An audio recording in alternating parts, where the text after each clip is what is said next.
So welcome everyone, and it's so good to have you all here for this informational evening for this initiative that we're calling Choosing Mother Earth. And so for this kind of informational session or sharing, I'm going to begin with a little prayer reflection, and then I'm just going to share a little bit the context of this and how we came to do this and what we're going to be doing. And I'm going to show you kind of the format. And after that, Arcelia and Kaylee, who are a couple of young adults who are part of the team that is working on this, are going to share why this is important to them and some more details of the program. And then we're going to move into any questions, clarifications, suggestions that you all have. So I'd like to start with a prayer, full reflection.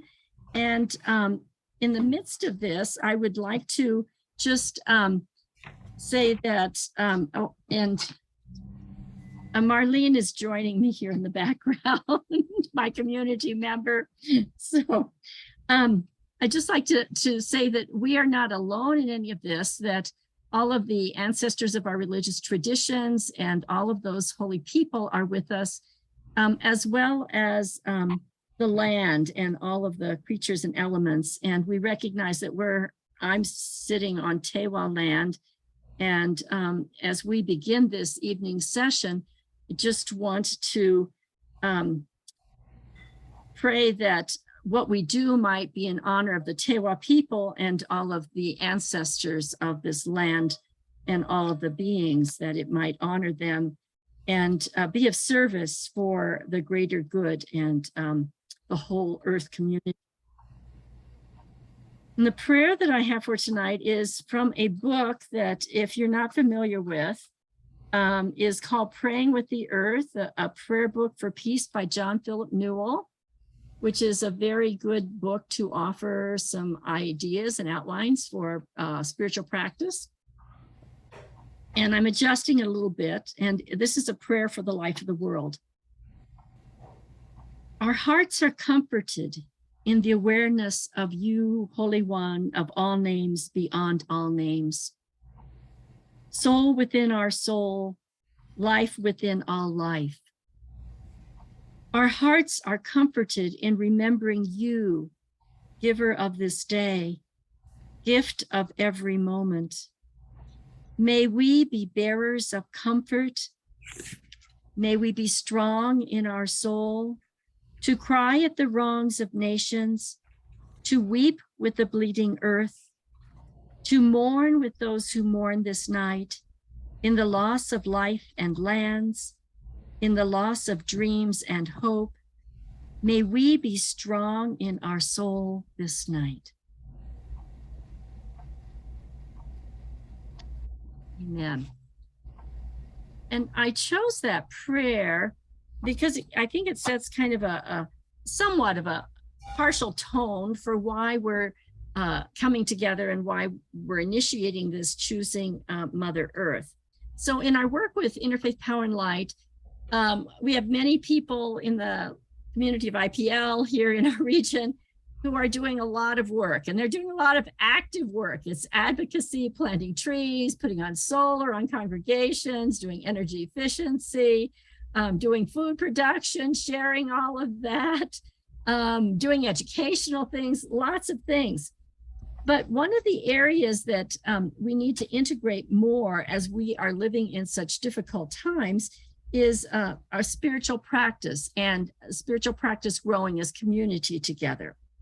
And I think that all of us have felt, maybe especially this summer, at times, just kind of overwhelming grief, sorrow, pall of depression, even sometimes, as we've experienced the fires and the droughts. And then those of us that do see some news, like even right now, just the great sorrow and devastation in Pakistan, the many millions of migrants and refugees, here in our own state, people who are suffering because of the floods, the fires, farmers that can't grow food. All of these things can be overwhelming. And we're living in a time when we really need to I think, draw to deeper depths of our own religious traditions or spiritual practices that we have, and also in building community and growing community together. And our religious institutions, as many other institutions, are not always being very effective or able to really address all of these crises that we're experiencing, whether that's climate or social unrests that we need to address, the inequities of economy, the racism, and past sins that we've had that we haven't dealt with. And so all of this can build up, a great a grief within us and within our souls. And it's like, what do we do with that? And we can't just work on that or do that, recognize that, ritualize that to move to a greater depth of holiness, of beauty, of hope. Alone, we need to do it together. And recognizing that everything is infused with love, and it's this vast energy of love that just is the base of our hope. And so what we are going to use is this book called Choosing Earth to begin this initiative. It's called Choosing Earth, Humanity's Journey of Initiation Through Breakdown and Collapse to Mature Planetary Community. And you can order this, or it's also online. But there are several things from here that really struck me. And we talked about this in doing this initiative with the Interfaith Power and Light board. And everybody on the board read the preface to this book and was very taken with it, because the book really does, in its own way, integrate a spirituality, the social concerns, the science, political concerns, and how we need to evolve and change and grow in community. But one of the things in this book that I was so taken with is there's a graph, and it talks about the energies that we have, and are we really not even just utilizing those, but recognizing those and allowing them to help move us along. And there was a graph that divided this up, which, it really isn't, but I thought this was very helpful. So the visible matter, which is atoms and everything that we see and touch, is like 4% of our reality, which is not very much, because that is the world that we actually function in all the time, and we consider it to be the greatest of the reality. The invisible matter that we cannot see is 23%, but the invisible energy is 73% of our reality, 73%. And I call that the energies of love, the invisible energy, the place of spirit, of the ancestors, of all of this that we have a capacity and is given to us to be part of the work that we have in this incredibly important and challenging time. But we're not aware of that most of the time in all the good works that we're doing. So this initiative is an effort to try to integrate all of these things. And some of that energy comes out in creativity, artistic, writing, poetry, rituals, in sharings together. So that's part of what we're going to be doing and exploring. Another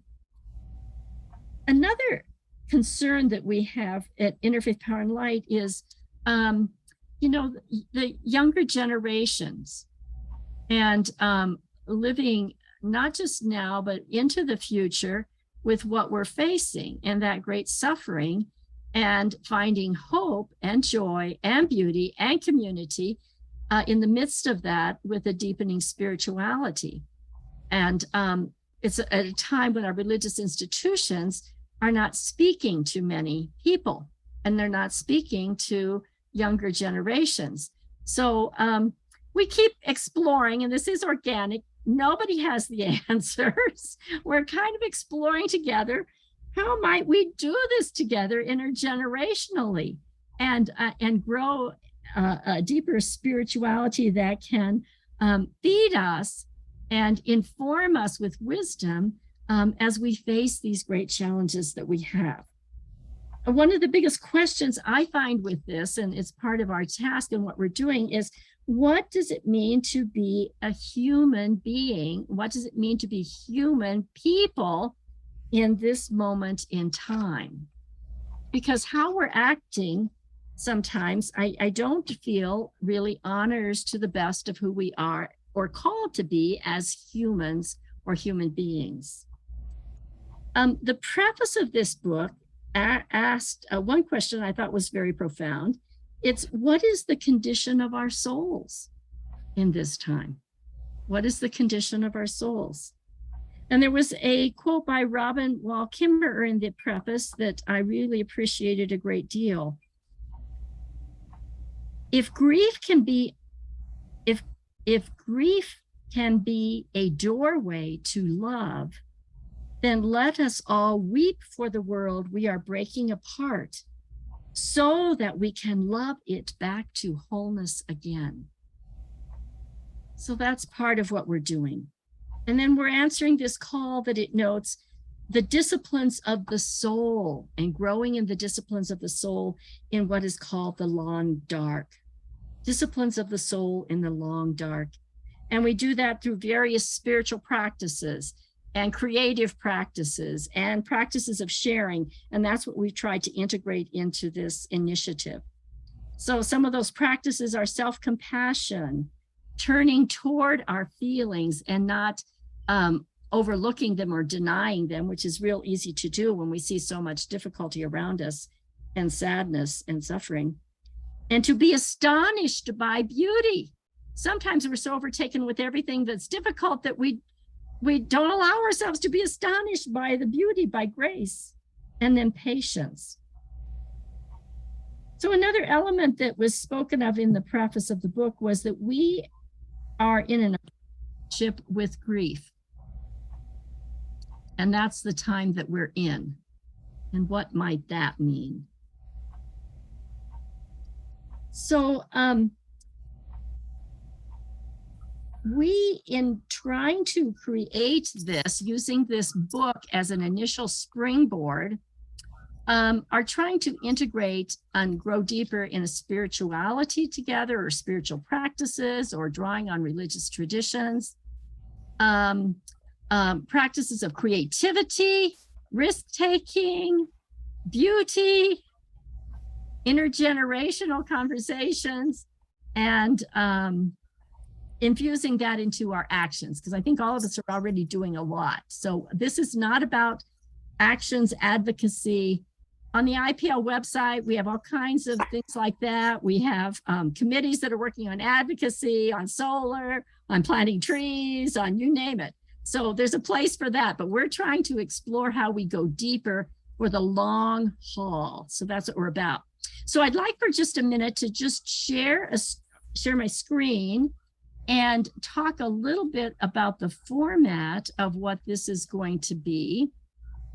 And we've created a toolkit or guideline that is going to, can you hear me still? Mm-hmm. Okay, because it looked like I froze for a minute. So we've created a toolkit or guideline that we're going to have up on the website. We're going to have Carlos have it up by Monday. So you can go there, you can refer people to it. And there's a little introduction, just kind of giving an overview of some of the things I just said. And I wanted to draw your attention to how we're beginning with this initiative with some different elements, 5 choices or elements. And Kaylee and Arcel, you're going to talk about these in a minute.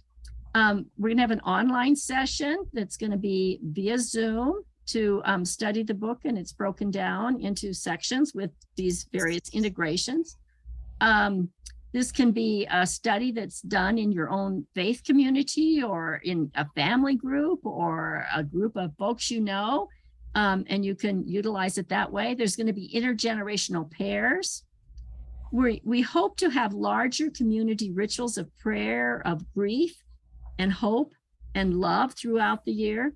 And then there will be some kind of a spring Lenten, it's going to be interface, so it's not just Lenten, but kind of in that context of that time period, a session that's also going to be planned. And then you have this guidebook with resources. So I just wanted to show you real briefly kind of the format. So we have in this toolkit addenda pages that have a lot of resources, but then we have each of the 4 sessions laid out. And we have them laid out in this manner. So there's homework that's going to be done, and that is a reading of the book, plus some other homework that might be creative, might be doing some prayer things. We have spiritual inspiration or grounding from several different religious traditions for each of these that can be part of the reflection. And then each session will open with a prayer, and we offer a prayer with each one and a lighting of candle. But there might be some other things that you want to do. You might want to create an altar together, or have an altar created if you're doing this in person. And we have in the addenda a suggestion for altar items and what they might mean. And then each time we have an opening experience that deals with feelings and maybe the grief that we're feeling and moving through that to honor our humanity. And some of those are taken from Joanna Macy and a book she has, which is Coming Back to Life, which is quite wonderful.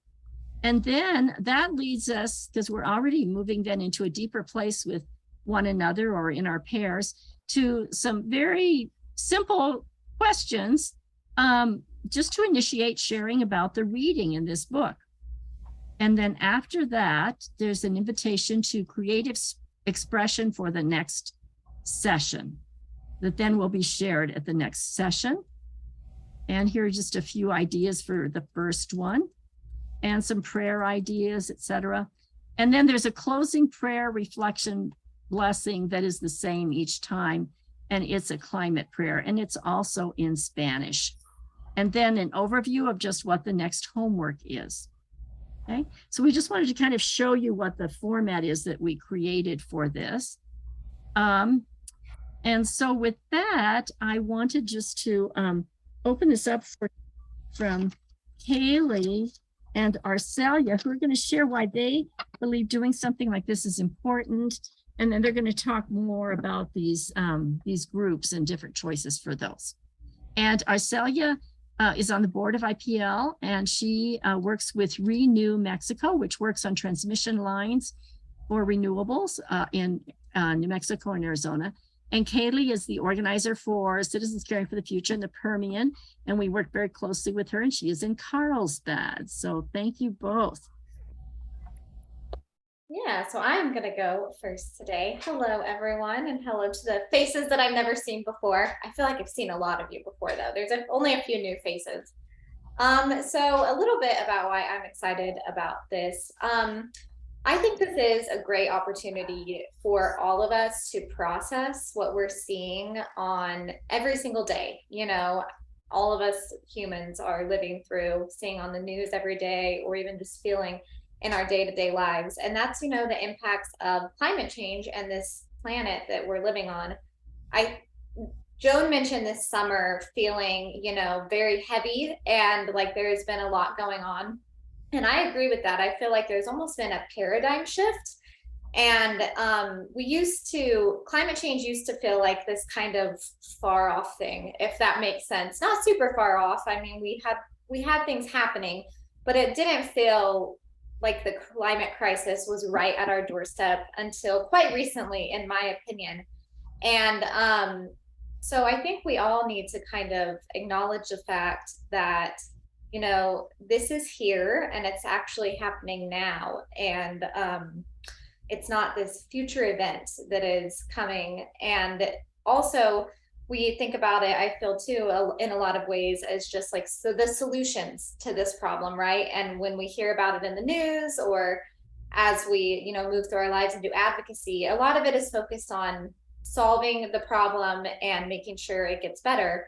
And it's hard to solve a problem when you kind of don't acknowledge everything that you're feeling with the problem, everything that you're seeing. And so I think that this is a really great opportunity to, you know, just kind of process where we're at and then move forward in even more effective ways, in my opinion. And so that's why I'm really excited. And then I'm going to speak to a little bit why I think the intergenerational pairings are so neat. And the main reason I think they're really exciting is because they really just, you know, it harbors relationship to do these intergenerational pairings and to have it on, you know, such a personal level, I think a lot of friendships will be born out of this experience. And our thought has been, if you know someone that's a little bit younger and it's just maybe an acquaintance and you want to get to know them better, if that might be a good person to invite to do this book study with you. And during COVID, there was a woman that I went to church with, and she was in her, I think, 90s, I want to say. And when COVID happened, she was all by herself. Her husband was in a nursing home and, of course, couldn't leave because everything was locked down. And so at that point, I said, you know what? I should start getting her groceries. And I would get her groceries and go see her every week. And like this friendship really formed out of that over about a year and a half. And it was like this really beautiful thing. And I think that this kind of feels the same to me as an opportunity for those kinds of things to happen. So that's really one of the main reasons I'm excited about it. Another reason I'm excited about it for young people is I think it's a lot to process the fact that we're not going to kind of get to live in the world that we thought we were going to get to live in and spend the rest of our lives in. It kind of feels like we now are in a place of constant crisis, just on a global level. And that has a huge impact, and it's something that's going to likely go on for the rest of our lives. And so to be able to, I think, talk about that with someone in a safe space and have those feelings validated, I think will go a really long way for younger people. So I think that's really exciting.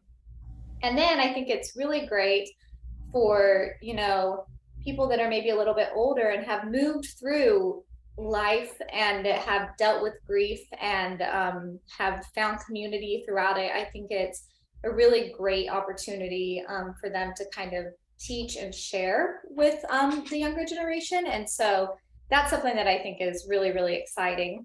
And all of this for the one-on-one, it can be modified a little bit for the pairs. Some of the activities we have for creative stuff might be better for a larger group, but then there's also going to be plenty of activities that work a little bit better for just one-on-one. But that's why I'm most excited about this is, the opportunity to harbor relationship and community. And I think the intergenerational pairings are where a lot of that is really going to take hold. And yeah, I think we're all going to be able to move forward and breathe a little easier and see a little clearer once we've gone through this process. So, and I'll pass it on to you, Arcelia. Yes, thanks, Kaylee. And I love being in webinars with you because I feel like we're just on the same brainwave. Like I literally have written down for the intergenerational piece of why it's important to me is because it's helping to contribute to the paradigm shift. Because for me, yeah, exactly. Because it's like the acknowledgement, like that's also why this is all just so important to me as well. It's like when we grieve, we acknowledge, what we've lost, and we honor. It's like a way of honoring that loss. Like, oh, this thing that we've lost was a beautiful thing, and it existed, and it was present, and it's no longer here. And so I just like personally, like that's why it's so important to me.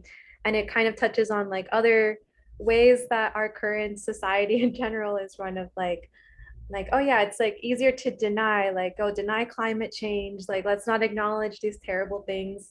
They're there, but it's like it's not really a problem. And so just acknowledging it is just such a important first step. And I think if we want to start working towards something that is better for our souls and is more sustaining long term, it's about shifting those paradigms. And like I love the intergenerational piece that you had talked about, because it's like also there's this tendency of like, oh, the generations have to be like against each other. And by intentionally working like intergenerationally, you're breaking that and doing like a paradigm shift. And it's like going into like a new mindset and building something that's better. And that's also why the online piece is very important, because it's a way that, when we grieve, like something that I learned in therapy is like how do you process grief? Like, do you just sit around and be sad? Like, what is that process like? And I learned that it's like, well, you do it with community and you do it with rituals. And for some people, like myself included, it's very difficult to have that connection, because like I moved here a few years ago from Arizona, and so I had to build this community. But also it's like we're with like COVID, like everyone kind of scattered, and it's just a little bit more difficult. and like having this ability to be able to connect to people online and have those pieces to bring people together and have these rituals with the candles, with the altars, and kind of inject some soul into this virtual world that is still very much growing and needs a lot of changing and improving, I feel. um, I think it's just also kind of in that same mindset of building and working towards something that's more sustaining, that's integrating like all these new things and these new changes that we've had to go through these last few years, especially, and just makes it to not feel so overwhelming. Like everything, like I feel the same way again. It's like these last few years, especially with COVID, it just felt so overwhelming, and it's just things that are just back to back, and you just feel completely out of control. And by pausing to grieve and to acknowledge and to do all these processes, you're bringing back some level of control and just being able to just sit and be okay with like the not good feelings, because that's what makes way for pausing and seeing like, oh, there's some good in it too, and we can work towards something. Like we can envision and imagine something even greater and make steps to work towards it. Like there's changes that have happened these last 2 years that are going to stick around, like especially like the being able to connect with you all online. It's just so incredible. And there's a lot that's wrong with technology, but being able to maybe mold it into something that isn't so toxic is going to be part of this process of building and working towards something that's even better.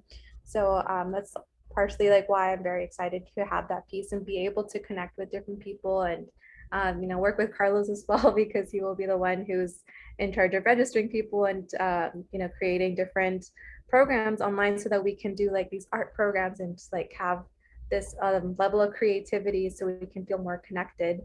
And then the last piece that Joan had mentioned as well was like having these small communities. So it kind of goes hand in hand with like having everyone come together and be able to connect and just like work through that, because it's like having these like community, it's like you don't feel alone, you don't feel so overwhelmed, you have some control, and it's not just all on you, it's like everyone that you're surrounding yourself with.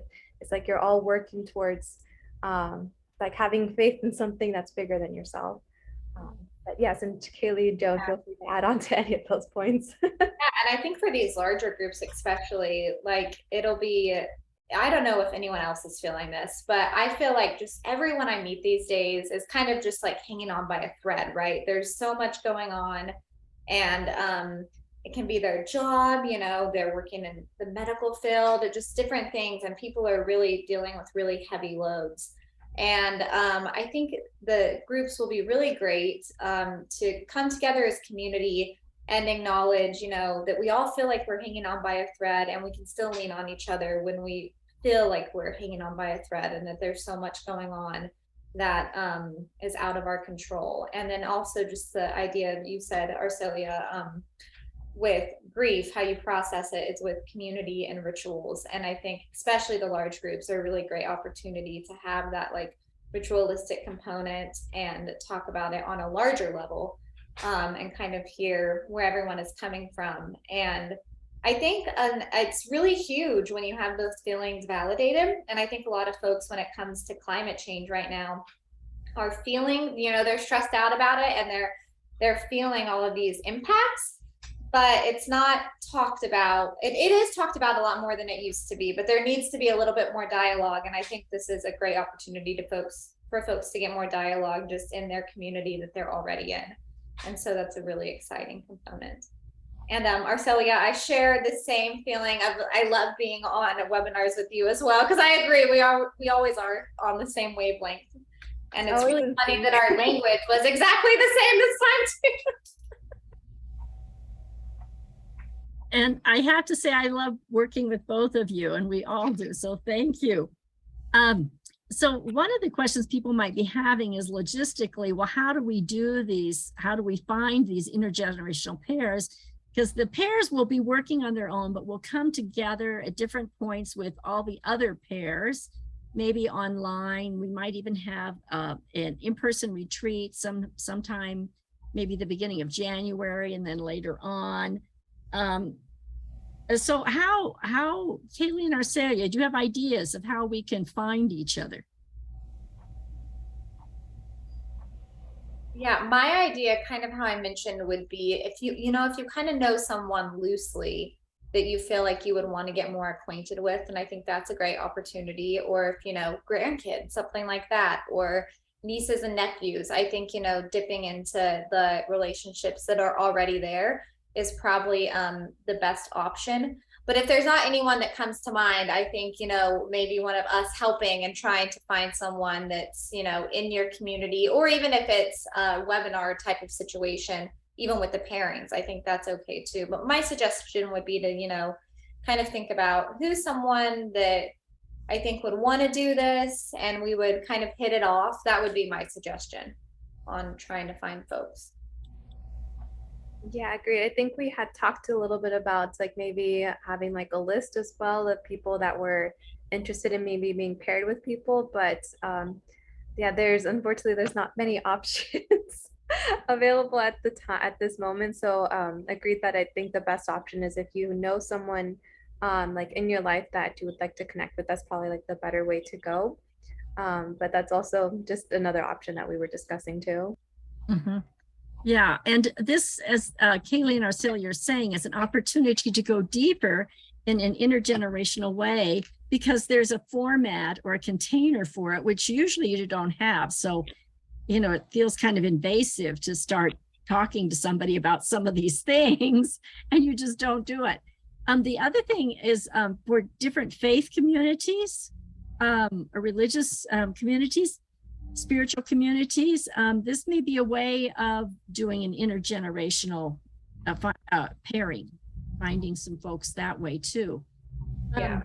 The other thing with the groups, I just want to say that we will, Kayla's going to work on a flyer. We're going to have all this information on the website so you can do outreach to your communities and begin inviting and engaging people. And then the online sessions are going to start in October. So we have about a month.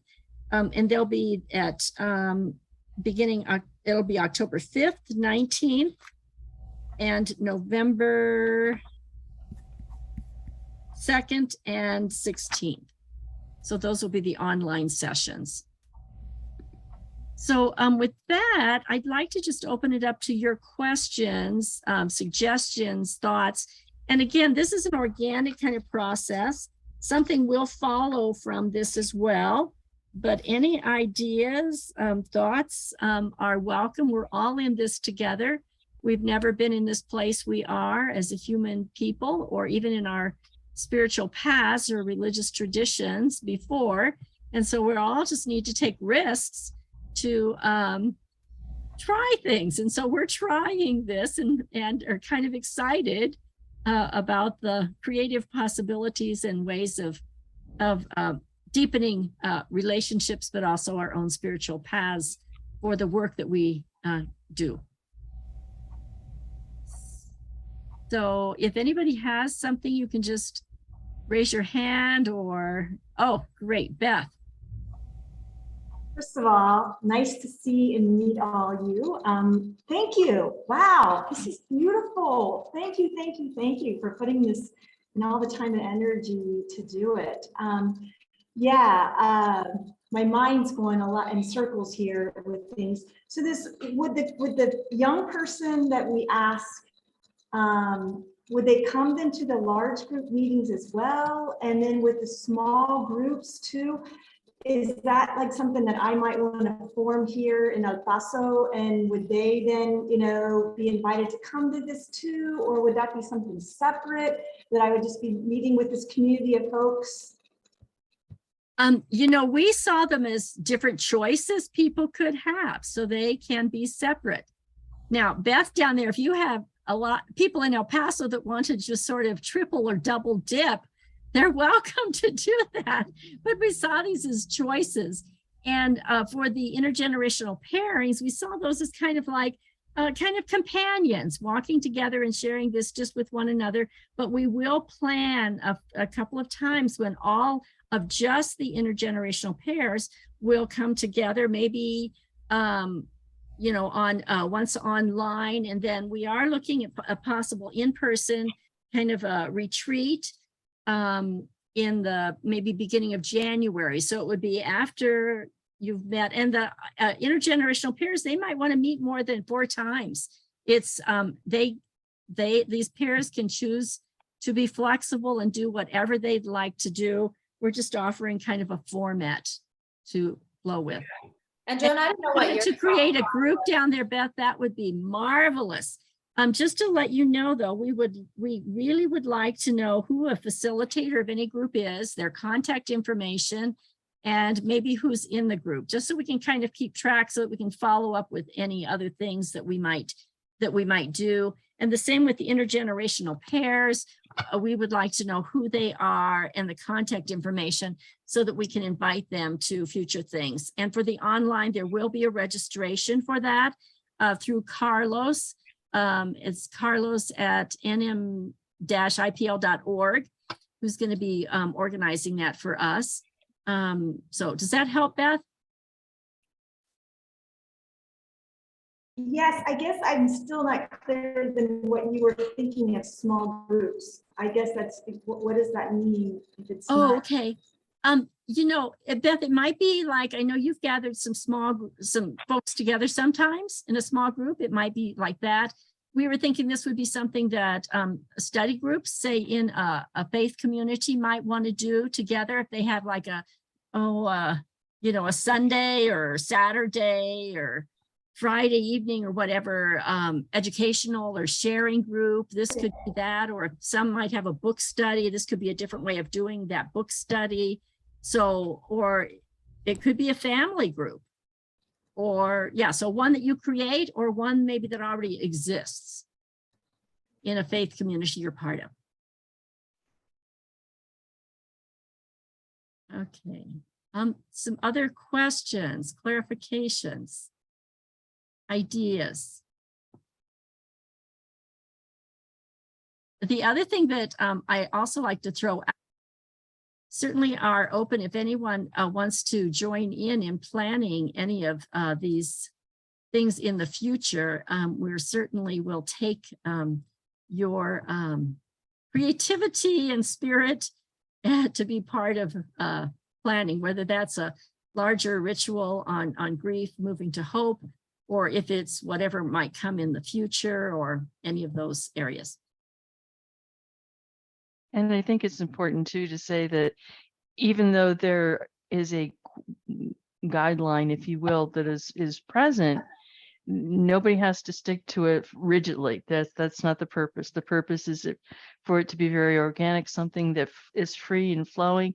If you have other ideas that are more meaningful to you, by all means, we support you in sharing those gifts and adding them to our website, so that we can continue to spread good love and news in the world. Thanks, Marie. And that's absolutely true. We just wanted to create a container. And as I said earlier, we have the 4 sessions, and then we have addenda pages with more creative ideas for prayer, for ritual. We have a guidelines for kind of sharing either in group or pairs, like respectful listening, some of those kind of things. So we have those kind of resources that are part of this.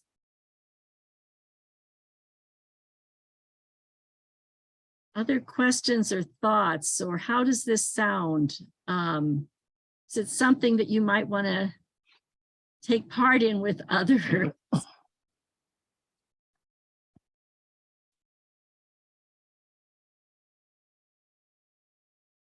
Well, I think it's too bad, this is Anita, that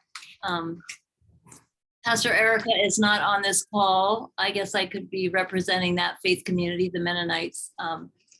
But I know we have standing book groups that this could be a great way to feed that into some groups that are already established in our congregation.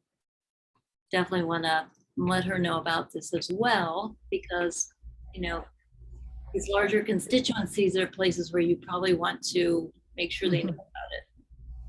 Right, exactly. Thanks, Anita, so much. And this is kind of a different way, I think, of doing a book study. It's more integrative and sharing, and it's not all in the, our heads are good, but we neglect the heart and the body and the holistic approach. And in the times we're living in, we need all of ourselves and together. So yeah.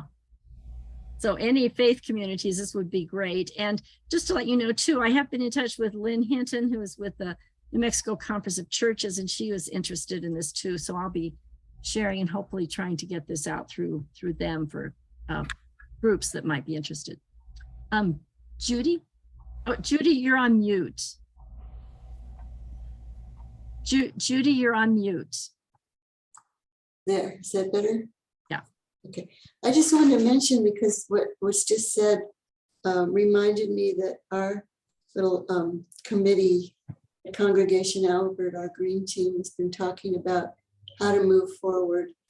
And one of our ideas is reviving something we had before COVID called living room studies. And we can cover different topics. In fact, we were thinking about maybe starting with one about the ethical thoughts and actions regarding food. And so this gives me some thoughts about expanding that idea, and also all of that would bring up the issues that we've discussed about grief and loss. And we should be prepared, if we do something like that, to be able to address that. Otherwise, it could be just a roadblock. So thank you for this discussion. Yeah. Thank you, Judy, and for everything that you over at Congregation Albert do as well. Thank you so much. So again, just let us know if you have a group that is going to be doing something and who the facilitator is. The information I'll be sending out for the online, which will be happening. It can go far and wide. And then we really want to get off ground these intergenerational pairs. I think that that's a real fun thing. And some of our young adults suggested that. And so I thought, oh, this is a new kind of idea. So let's see what we can do with this. So that might take a little bit more creativity, but please think about that and promote that. I think it could be a very rich experience. Okay, do we have any other questions or thoughts for right now? Well, when you're thinking of intergenerational or even young people, I mean, Oh yeah. late teens be a good match for this? So thank you for bringing that up, Anita. We talked about that at length and we forgot to mention it. So we left it a little large, 13-year-olds to 35-year-olds is who we're looking at, because we thought there might be some faith communities that have some teens, and it's sometimes these kind of conversations don't really happen. And this is an avenue for that to happen. It's less threatening, I think, with kind of this friendship pair situation. And then to young adults, and since it's pairs, they just adjust to whatever the relationship is in terms of age. The online events, what time of day are they held? They're in the evening, and Haley, help me out, or Arcelia. What, I can't remember if I think we said, did we say 5:30? I have it written. Let me look. Let me see if I have any. At 6 to 7:30, I wrote it down. Oh, 6 to great. 7:30? Okay, thank you. Thank you. 6 to 7:30. No, but what? That's all mountain time. Okay, thanks. Other questions or clarifications, thoughts, ideas? It's nice to see some young people here. It seems like most of the people interested in climate change are either older people or younger people. It'd be nice to get some in-betweeners. Some interesting. Very true. That's a astute observation. I agree. Right, Nedra. You know, the other thing, Kenneth, we're glad that you're here with us because you're the only male counterpart here tonight. So we need to do some converting there as well, I think, to the heart and spirit part of this climate issue that or concerns that we're facing, because we certainly have them in policy, et cetera, but we need integrated people to move forward into the future with the challenges we have. Yeah. Well, Todd wondered why he didn't get an invitation. He did. It was sent out. It was sent out far and wide, and it was on Constant Contact. It's been on the website. It was sent to individual lists that I have that he's on. Oh, no, this was anybody. This was anybody. So I don't know, maybe some of his stuff is going to spam or something. So no, this was not exclusive.